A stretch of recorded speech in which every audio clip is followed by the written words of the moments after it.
Salut! Aujourd'hui, comment bien pailler ses pieds de tomates? Alors, première chose à savoir, si vous êtes à l'extérieur et que vos sols sont gorgés d'eau, attendez avant de pailler. Laissez bien respirer vos sols. Si vous venez de commencer à planter quoi que ce soit pour le paillage, laissez vos sols respirer. Moi, il est sous le tunnel. Vous voyez, j'ai planté mes tomates, on a vu ça ensemble. Là, le sol, alors, il est prêt. On va mettre une première couche déjà et à fur et à mesure que les tomates vont grandir, on mettra d'autres couches. Alors à quoi il sert le paillage? Premièrement, éviter de désherber. Moi c'est super, ça me permet d'éviter d'avoir beaucoup de mauvaises herbes. Il y en aura toujours un petit peu, ça c'est sûr. Plus on va monter, moins il y en aura. Donc il faudra faire attention au démarrage, de ne pas se laisser envahir. Le paillage va garder l'humidité au pied, donc faut faire attention, c'est pour ça que quand vous avez un sol humide, faites attention. Ça permet aussi de donner un petit peu de nourriture parce que, alors moi j'utilise de la paille. Alors la paille, ça se décompose. Alors en Normandie, je suis tranquille jusqu'à la fin de saison. Si vous utilisez du foin, par exemple, le foin va se dégrader beaucoup plus vite. Mais après, ça dépend ce qu'on attend.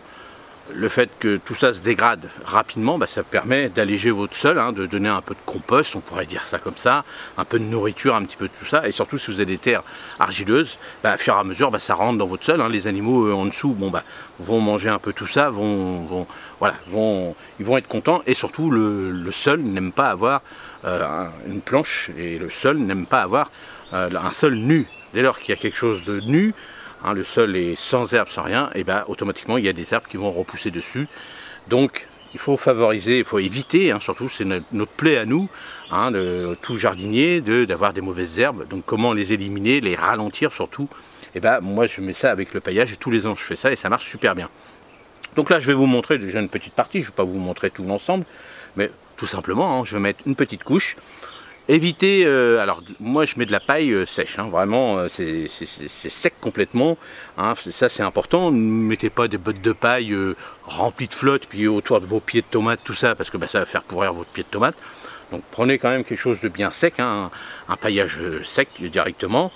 Et alors après vous pouvez prendre du BRF, du broyat de bois et tout, donc après il faut faire attention aux essences, ça dépend de la nature.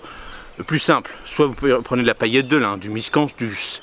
Vous prenez aussi, tout ça c'est fin, donc c'est très bien, ça rentre rapidement dans vos sols.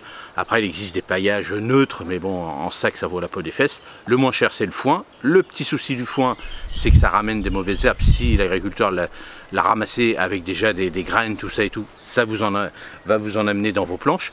La paille, il y en a beaucoup moins, bien sûr. Le seul problème de la paille, c'est que vous allez retrouver, s'il y a encore des grains de blé dedans, ou de ce que vous allez mettre en paille comme produit, de l'orge ou des choses comme ça, vous allez retrouver ces graines là qui vont monter dedans. Bon, c'est facile à enlever, c'est assez gros, donc il n'y a pas de souci. Donc allez, je vous montre comment on fait, tout simplement. J'ai planté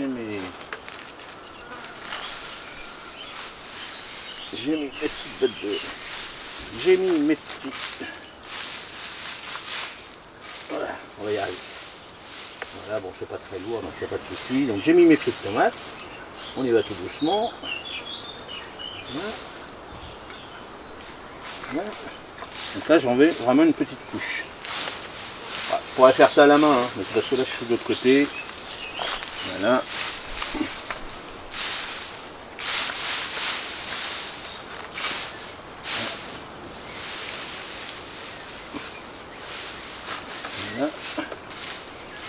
Voilà, là j'en mets vraiment une petite couche. Pour dire je commence tout doucement.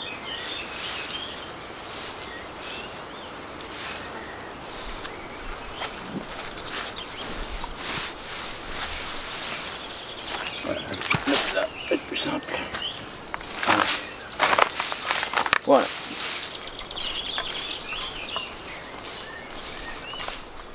Donc voilà, vous voyez tout simplement une première petite couche. Alors bien sûr si vos tomates ont soif, arrosez avant.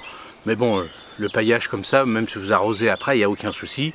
L'avantage du paillage, si en terre nue, ça abîme quand même le feuillage quand il pleut énormément ou si vous mettez ça à l'extérieur. Le feuillage va vous protéger quand même tout ça. Et puis surtout, le plus important, si on a un été très très chaud, ça va garder l'humidité et c'est ça le plus important. La tomate aime bien de l'eau, mais aussi avoir un peu d'humidité.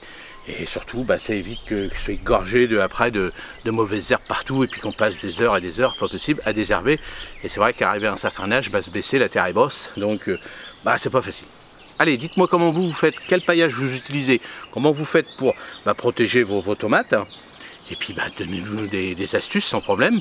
Et puis moi je vais vous montrer là maintenant, la prochaine vidéo, c'est je vais étaler un paillage et je vais vous montrer des tomates qui n'ont pas besoin de tuteur.